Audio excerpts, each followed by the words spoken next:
Quando ha compiuto 18 anni, Jung-Lu ha ricevuto un credito di 1000 punti, che varia a seconda delle sue azioni.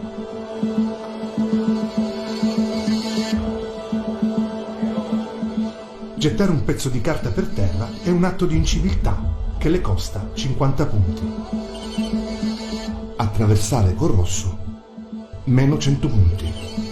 Ma se Jung-Lu decide di aiutare il prossimo, ad esempio donando il sangue, il suo credito risale 900 punti.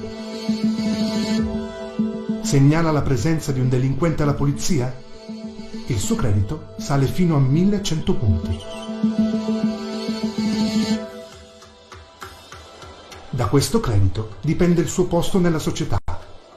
Al di sotto di una certa soglia rischia di non avere più un'esistenza sociale. Vi sembra incredibile? Eppure questo sistema di classificazione sociale esiste già. Viene testato in 43 città della Cina e serve per schedare gli abitanti. Si chiama credito sociale.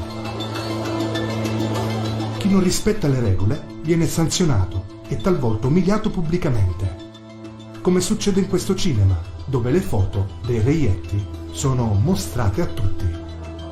In un'altra città è stata imposta una suoneria telefonica speciale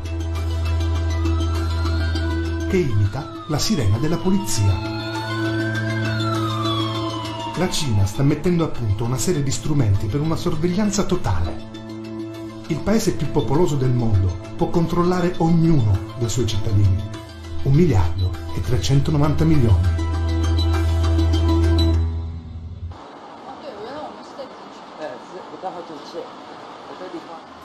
以前我们就坐这里，对，现在他们在。 Per aver protestato contro l'espropriazione di una casa, queste due donne sono finite sulla lista nera. Da allora non hanno più gli stessi diritti degli altri cittadini.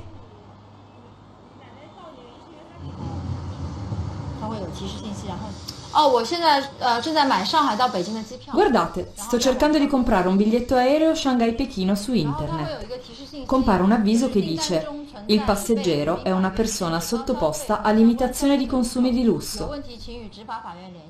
Per qualsiasi informazione potete contattare il tribunale.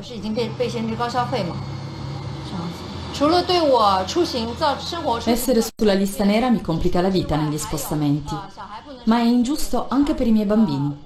Non ho il diritto di fargli frequentare una scuola privata, non possiamo comprare un'auto o aprire una società. Non posso avere una carta di credito e i miei soldi sul libretto di risparmio sono bloccati.